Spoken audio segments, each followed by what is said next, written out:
Olá, meus irmãos. Obrigado a todos por nos acompanharem. Hoje nós vamos tratar sobre um assunto que muitas religiões ou muitas pessoas não comentam suficientemente, que é a vida após a morte. Nós, incontestavelmente, reconhecemos que das religiões cristãs, todas sabem e reconhecem que a alma continua sua vida depois da morte. Uns acreditam que nós vamos para o céu se fizermos o bem, ou para o inferno se fizermos o mal. Outras acreditam que nós vamos ao purgatório. Outras que nós vamos ficar dormindo por um longo tempo até a ressurreição dos justos. A doutrina espírita, no entanto, nos ensina que nós, depois que desencarnamos, somos destinados a colônias espirituais que nos servem como lares temporários, até que nós possamos retornar para a Terra novamente, em uma nova experiência, em um novo corpo, em um corpo de criança novamente, recebendo novamente as instruções de nossos pais, recebendo novamente também o amor de nossos pais e tendo a oportunidade de fazer melhor do que nós fizemos em uma encarnação passada. É assim que a alma vai reencarnando e vivendo até adquirir a sua evolução espiritual e um dia se tornar espírito perfeito. Porque se nós observarmos bem, reconheceremos que numa existência só é praticamente impossível o ser humano se tornar perfeito na, na maneira de dizer do termo, como se pode dizer.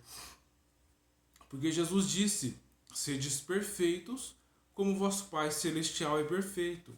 Mas nós não vamos nunca alcançar a perfeição do Pai Celestial, porque Ele é o Criador de todas as coisas. Deus, conforme disse Allan Kardec na pergunta número 1 do Livro dos Espíritos, quando Kardec pergunta: que é Deus? E os Espíritos respondem: Deus é a inteligência suprema, causa primeira de todas as coisas. Ou seja, Deus não é um homem. Deus, até então, permanece para nós inexplicável o que ele vem a ser, porque é de acordo com a nossa evolução que nós vamos conhecendo e entendendo Deus, o que é e como é. O que podemos compreender já de antemão é que nós sabemos que Deus está em nós e está em todas as coisas, porque Deus também é a energia que comanda e controla todo o universo.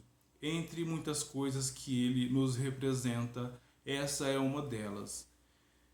E muitos confundem, pensando que Deus e Jesus são um só. Porque quando Jesus disse que eu e o Pai somos um, ele se referia ao que Deus trazia como propósito e ao que Jesus vinha também trazer na terra, era o mesmo propósito, o de trazer o amor à humanidade. Ou seja, o propósito se referia a um só. É nisso que Jesus se refere. Mas, se formos levar ao pé da letra, nós devemos sim considerar que Jesus foi criado como nós, simples e ignorante, e se tornou grande porque fez suas conquistas, optou pelo caminho do bem e conquistou em si a perfeição da qual ele é dotado hoje. E falando de Jesus, todos nós falamos Jesus, o Cristo. você sabe me dizer o que é um Cristo? Pois bem,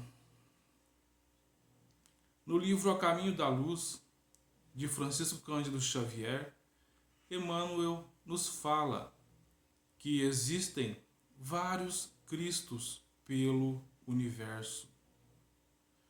Ou seja, Jesus é o Cristo do nosso planeta. Outros planetas têm outros Cristos. Mas o que é realmente então um Cristo? O Cristo, depois que o Espírito atingiu ao ápice da perfeição, ele recebe o convite para iniciar um novo processo de evolução que vai além da perfeição do Espírito, que é o Cristo, onde ele alcança, depois de mais alguns bilhões de anos, uma nova evolução, que é o Cristo. E os Cristos, pode-se dizer, chamados conselhos de Deus.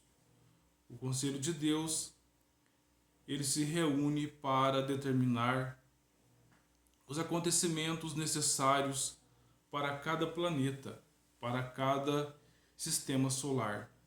E aqui estamos, nós. Muitos falam, então quer dizer que no Apocalipse também vai acontecer isso?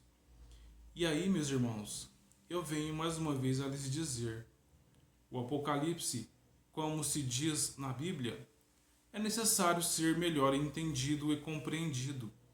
O Apocalipse não é um acontecimento onde vai acontecer tragédias e a terra vai abrir e muitos vão cair dentro e vai acontecer terremotos e tudo mais. Isso são cataclismos naturais da natureza que sempre aconteceram. São coisas necessárias que, como sabemos que nada é por acaso, as pessoas que precisam passar por isso são aproximadas desse acontecimento.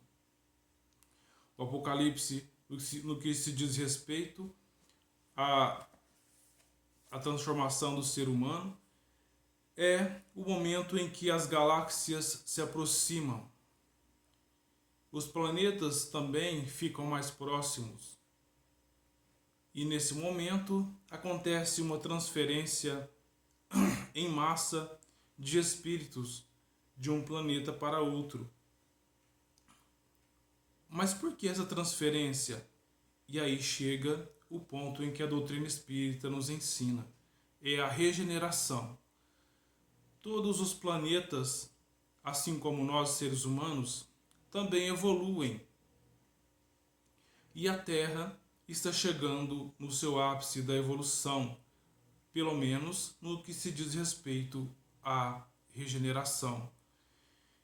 Então, ela está passando do sistema de expiação e provas, onde o mal reina em grande quantidade, para regeneração, onde os espíritos que nela habitarem poderão ter um pouco mais de paz, poderão ter um pouco mais de confiança em Deus, porque não estarão mais subjugadas pelo mal, conforme acontece na expiação e provas.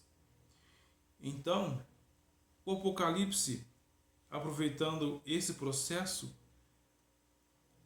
aqueles espíritos que não estiverem preparados para estarem na Terra regenerada serão exilados para essas outras galáxias, para esses outros planetas, onde as coisas são mais primitivas, onde tudo está ainda por iniciar, serão exilados para lá, para que eles possam, depois de suas vivências nessas esferas, e redimidos para com a lei maior, e suficientemente evoluídos para a regeneração, poderão estar novamente na Terra.